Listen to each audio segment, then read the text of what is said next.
The Ivy League-educated Joe Udine is one of the original big-name online players. He has been consistently racking up big scores since the early days of online poker, and he once took down the $100 rebuy tournament on PokerStars in unprecedented 3 times in just 2 days. The 24-year-old Philadelphian has $250,000 in lifetime OPOY qualified winnings since the beginning of 2007, and far more than that in his lifetime winnings as a poker player. His greatest online winning was for first place in the PokerStars Sunday warm-up, worth $71,000. He outlasted more than 1,800 entrants to take that prize. He has also taken down the Full Tilt 400K guarantee. He has also accumulated $100,000 in live tournament winnings. While he claims to be currently in a dry spell, it's hard to tell. He has earned more than $50,000 in OPOY qualified cashes in barely more than a month this year. Among those cashes were a final table at a $100 rebuy on PokerStars, and just barely missing out on a Full Tilt Online Poker Series final table a few days ago. We have Joe on the phone right now to talk to us about poker strategy and how he's dealing with what he calls a dry spell. All right, so how you doing today, Joe? Hey, Shawn. Thanks a lot for having me. Well, thank you for doing this interview. I really appreciate it. Well, First off, you told me when we were setting up this interview that you're kind of in a bit of a dry spell. And now, well, I know that online poker players are accustomed to making a lot of money. If $50,000 a month is a dry spell, what isn't a dry spell? I mean, I'm not quite looking at the money per se. I just in the last few weeks, I've been really deep in some big tournaments, and I'm looking more to close out a tournament, which is get like top 2 or top 3. And, the F-top starting, I just bubbled the final table the other night when Eric Lindgren won it. Yep. So it's kind of heartbreaking, but at the same time, I guess I can use it as a learning experience and capitalize in the events that are left. But whenever you get into a situation where there's big money at stake, you always want to close it out. So the last couple of weeks have been pretty disappointing, but overall money-wise, it's been fine, I guess. I was going to say, because you've been consistently making cashes, but that makes sense that you're more disappointed about not being able to seal the deal since Right. the big money's in the top 2 or 3 spots usually. So, Right. Well, so I assume that being in a downswing then, as you call it, is a bit demoralizing. How are you coping with that? I guess you just got to take it day by day. I mean, sometimes it's really tough to, think back on what could have been, but you got to just learn from each situation and take it to the next tournament. I mean, online, you're playing so many tournaments that you're going to hopefully come into a lot of different opportunities for big money. So I guess just stick to a good regimen. I've gotten on a new routine now where I'm working out a lot and taking time before I play at night to kind of reflect on different hands I played in the past couple of days and how it can help me go deep again, and kind of just stay in a good mentality and get the closer's mentality when the time comes. Mm-hmm, absolutely. Well, it's interesting that you mentioned kind of getting into shape and working on your body a little bit more, because I remember reading an article in Card Player magazine that was talking to John Friedberg, and he said the same thing, that he's really focused on keeping healthy because he thinks it really affects his game. So have you been noticing the results from that? Yeah, definitely. I mean, I actually just started getting back to the gym 2 weeks ago. And it's funny because the last 2 weeks have gone. I mean, even though I haven't won tournaments, my play has just been really great, and my confidence has been higher. And I mean, it just affects like your overall mentality. You're thinking a lot more clearly, and it reduces stress. It's a good way to take out some bad beats or some missed opportunities. Go to the gym and pump it out for an hour or so. But I think that it's absolutely crucial for anyone who's serious about doing well, especially in tournaments, because it also helps out with endurance. Yep. Which is huge. Well, so yeah. And especially just for online poker in general, because it's such a sedentary lifestyle, sitting around playing tournaments all day. That absolutely. It's definitely it's crucial to get the blood flowing here and there, and keep a healthy lifestyle. Well, is this a dry spell that you're in? Is it just normal variance, or do you think there are some leaks that need plugging? I mean, you said that you think you're playing really well, correct? I'm sure there's definitely some leaks. I mean, I've kind of had this trouble in the past with letting go of chips deep in tournaments. I mean, just last night actually, I was deep in the 100 rebuy. I was deep in the 55K on full tilt at the same time. I had the chip lead in both tournaments with like 15 to go, and I definitely let my ego get in the way sometimes. I get a little cocky, and I'll play too loose with my chips. Where in reality, I should be playing small ball like I always used to when I was closing out tournaments. So I'd say it's partially variance, but most of the time variance is kind of a fickle term, because I mean, you can only use the excuse that it's variance when you're playing your A game. Like, I mean, if you're not playing well, then you can't really say it's variance. So I guess it's partially variance and partially me not closing. Well, you say that you like to play small ball poker when you have the chip lead, or at least that's your optimal way to play. You hear from a lot of people that when you have the big stack, you should really be pushing people around and being aggressive. Yeah. So you take the opposite standpoint there? I wouldn't think opposite. I would just say when you do have the chip lead, it's really unnecessary sometimes to get into big confrontations. When I mean, as an experienced multi-table player, you'll know what spots are necessary and which are unnecessary, and whether you want to disregard that when you're in the moment is another thing. But I definitely say that playing small pots is I want to say it's more effective than just going wild the entire time when you have a chip lead. Okay.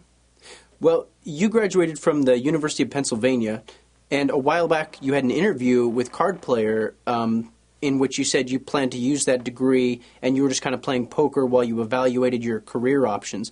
So are you still in the process of evaluating, or are you pretty much set? This is a really good question, because I'm thinking about this like nonstop. But in the last 6 months, I mean, it's also affected my play too, because I mean, if you're gonna take poker seriously, you gotta go full force with it and really immerse yourself in the lifestyle. Work hard off the table as well as on the table, and I'd say like in the last 6 months, I've kind of just been in a standstill because I've been thinking about getting into the job market. My dad's a stockbroker. He's always wanting me to get out into the real world, per se. But no, my parents are very supportive, and I've decided this week actually. I don't know if this is going to be a surprise to my parents, but I'm going to give myself about 2 years from now. If I don't see the results that I'd like to see, then I always have the degree to fall back on, and some prior connections that I'm pretty sure I'll be able to get back into the job market pretty easily. So I'm going to immerse myself in the game, like I just said, and hopefully keep playing well, and hopefully the results will come. Okay. Well, you said that it takes a lot of commitment and you kind of have to be focused on the job to be able to do well at poker. You said that it takes a lot away from the table. What kind of stuff are you talking about in specific? I'd say, like, if you're going to pursue poker, you definitely have to make an effort to keep a social life away from the table. I really enjoy hanging out with friends that have nothing to do with poker, who don't even know about, like, anything to do with poker, because after a while you just get sick of talking about hands and you just want to get away from the game, and it's good to get to give your mind a break once in a while. And as far as, like, working for poker away from the table, I'd say studying hand histories, and, you know, whether you're reading or I do videos for Poker X Factor. It's really been a help for me, and hopefully some people who watch my videos. But I'd say, yeah, just trying to step back and analyze your play and learn from each mistake you make. and just moving on. Okay. Well, you're the nephew of poker pro Joseph Brooks, who plays online as Joey the Bee. Do you guys use each other as resources or no? Joey's been great for me. I mean, it's been, it was tough at first to say, hey, I'm gonna try to make some money doing this, and I saw he was doing really well. He actually started maybe, only like 2 years before I did, so he was fairly new to the game also. But I saw he was doing well, and he's really helped me out like a ton, just with dealing with transitioning into live poker and just all the small stuff, just getting accustomed to tournaments, and he's definitely been 100% my mentor in getting to where I am now. And we talk about hands here and there. We talk about everything. I mean, I travel with him to live events, and it's great. Well, what other resources do you use then, aside from the poker community and people like Joey? I'd say, well, basically, I try to browse the forums sometimes for good hands to look at. I mean, a lot of it gets cluttered with, like, bragging and gossip, but I have some good friends to surround myself with. One who, I don't know if you know him, it's Chris Sloppy Klodnicki. Uh-huh. He's been a huge help in my progression as a player. We're best friends. We grew up together. We went to high school together. He's also doing very well right now, and he actually got me into the game. One of the first tournaments I ever won, he staked me in a 1K at the Bellagio. I think it was 2 summers ago.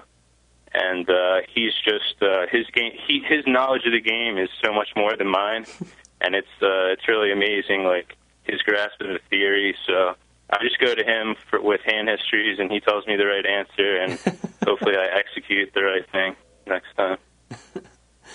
Well, what's the most overused move in poker? Is it the continuation bet or is it the button steal, in your opinion? That's a really good question. I'd say, I want to say the button steal, because I don't want to say continuation bet, because any good player is going to use the continuation bet a good amount. Well, and this isn't to say that either of them are bad moves. It's just saying, like, which one is maybe used too much or has too much stock put into it.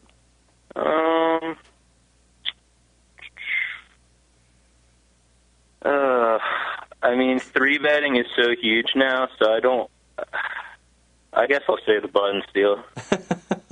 I don't. And why is that? I mean, there's arguments against both, but I'll just say the button steal. Why is that, though, in your opinion? 3-betting is like really common now in online poker. It's not as common in live poker as from my experience, but basically, if you're looking to open up high and late position, it depends on the stage of the tournament, of course, but and the players to your left and the stack sizes, but a lot of the time it's basically you either have a hand that you're planning on calling a 3-bet with or 4-betting yourself, or it's basically like you're raising with 7 deuce, because it really doesn't matter what your cards are if you're planning on folding to a 3-bet, Mm-hmm.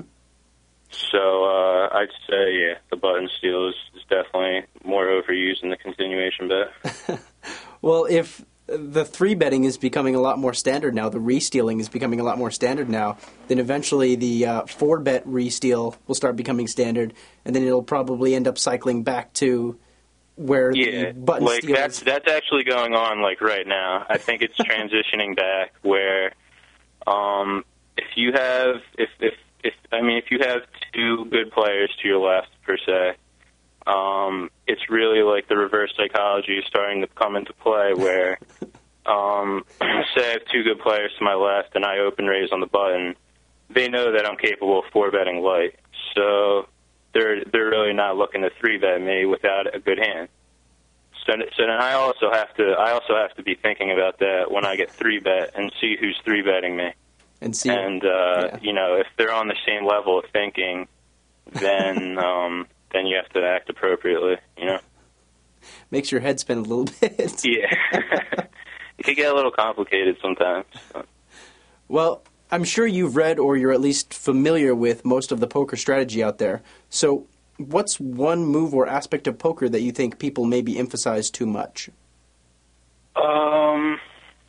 I don't want to say it's like one move, but I'll say an aspect of poker, what we were just talking about earlier, is when you have a chip lead or you're deep in a multi-table, and there's one thing about abusing the final table bubble. I understand that, but I'd say once you get to the final table, you're really not looking to get into huge confrontations unless the situation, unless the situation just yields that. But yeah, I'd say try to keep your ego out of the game as much as possible, because that's my major problem. Just play every hand as a separate entity, and just use all the information at hand, and don't let your ego get in the way. Okay. Well, and you were talking about not really getting into big confrontations when you have the big stack. And a lot of people kind of give the advice that you shouldn't get involved with any of the other big stacks at the table when you're a big stack yourself. Do you follow that logic then, or do you think that... Surprisingly, I probably wouldn't follow that logic, but it's a different story if it's another big stack, and they're capable of laying down a hand. I mean, it all depends on the player. So if I get into a final table or even the final table bubble, and there's another big stack in my table, I'm not necessarily looking to stay away from them. I'm not looking to get into any big showdowns. Let's just say that. Okay. Like, I mean, they're also going to be conscious of the bubble. They're also going to be conscious that if we both have big stacks, he's able to be heard as much as I am. So, I mean, I wouldn't steer away from getting into big pots with them, but let's just say, like, I wouldn't get into any big showdowns usually. Okay, sounds good. Well, the last question I have for you then, and this is a little bit more specific, but could you kind of give me the details about how you play small pocket pairs, like, say, pocket eights or lower pre-flop? Like, what factors come into play? What are you thinking about? I mean, it definitely depends on the stage of the tournament. Like, if you're playing a 10K event, a lot of the time there's argument for limping in early position and calling any raise, and there's also argument for just raising, and you're able to call a 3-bet with plenty of set equity because you're so deep stacked.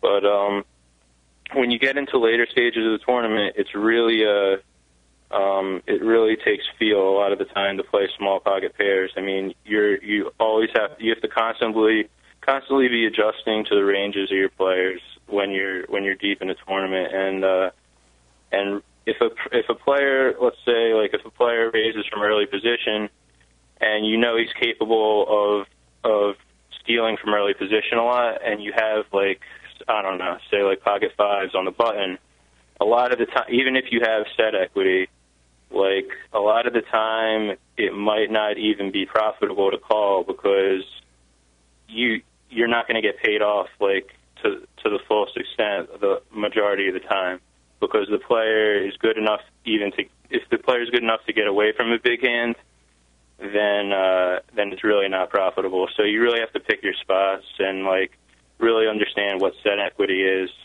and just adjust to the ranges of the players and know when it's a good time to get in there or not. Okay.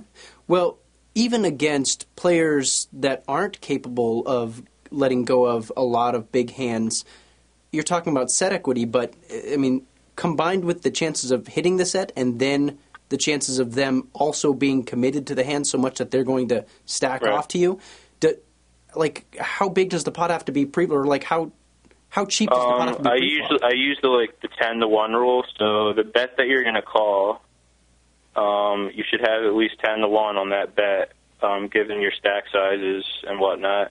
You should have at least 10-to-1 to give you set equity. Now, even the situation I'm describing is, like, even if you have 10-to-1 sometimes, just given the dynamics of the table and the players' open ranges, like sometimes it's not even worth getting into the pot, especially from out of position, because most of the time the player is just going to make a continuation bet and take the pot from you anyway. Okay. So a lot of it's really just kind of a feel thing. It comes with experience, but you have to definitely like adjust to the player's open ranges and go from there. Well, and just to clarify, maybe you're not talking about 10-1 pot odds. You're talking about 10-1 on calling the bet versus how right, being like able to multiply or stack by 10 times. If you're going to call off if you're going to call like 300 pre-flop, the player should have at least 3K. Okay. Okay. Sounds good. That's all the questions I have for you. I really appreciate you doing this interview with us. Yeah, I really appreciate it, Shawn. Thanks a lot. Thank you. And thank you guys for watching the Online Zone on Card Player TV.